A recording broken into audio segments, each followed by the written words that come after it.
very much. I am here with Alvin Nelson, the associate producer, one of the associate producers. There's a huge team on Dungeon Siege 3. It's great to be here. Yeah, it's good to be here too. Yeah. So what can you tell us about Dungeon Siege 3? Now, I know it's dungeon crawling, loot hoarding, action adventure.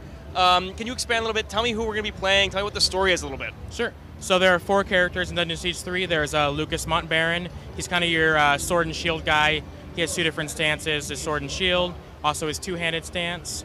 There's Katarina. She's kind of your gun mage. She has her dual pistols, and she also has a large shotgun. There's Anjali, which we've shown as well. She has her staff, and then she also has her fire Archon form. And then lastly, we have Reinhardt, and he's like pretty much your standard mage, but also a little bit steampunk.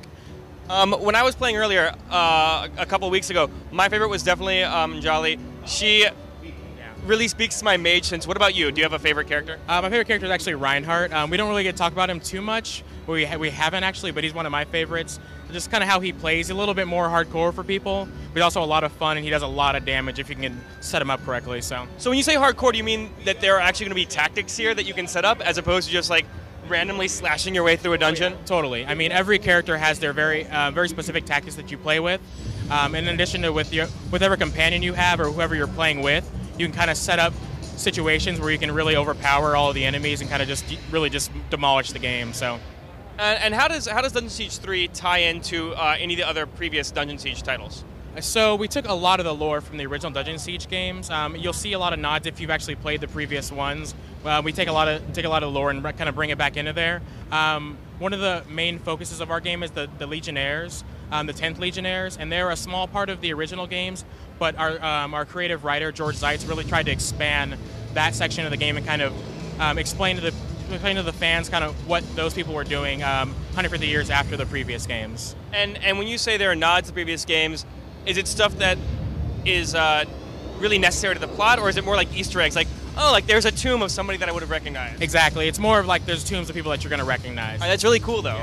Yeah. And so now, going back to the gameplay, going back to the tactics, I know one of the big draws for Dungeon Siege 3 is going to be the co-op play. Can you tell us a little bit how that's going to work and what we can expect to see both locally and online? Sure. So one of my favorite parts about Dungeon Siege is the local co-op, just the drop-in, drop-out multiplayer. We took a lot of the ties from Secret of Mana and different games like that. It kind of really reminds me of Baldur's Gate Dark Alliance, too. Yeah, that's one of my favorite games as well.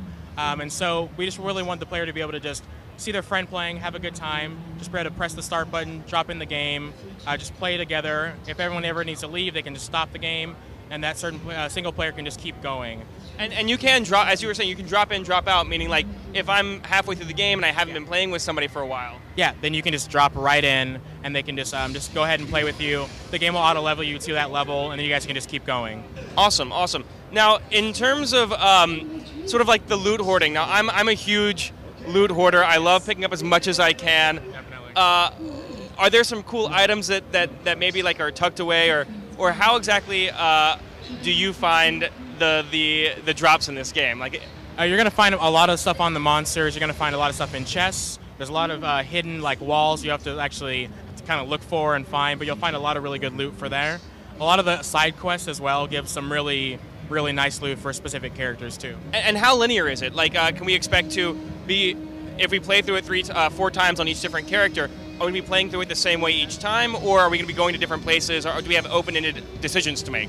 You do have a lot of different decisions. There's a lot of different ways you can kind of get through the game and kind of have the resolution at the very end and the conclusion happen. In addition, there's a lot of different quests you don't actually have to do. I don't actually think we show any of them in the demo, but there are a lot more open spots in the regular game. So, awesome. Now I know you still haven't released the game.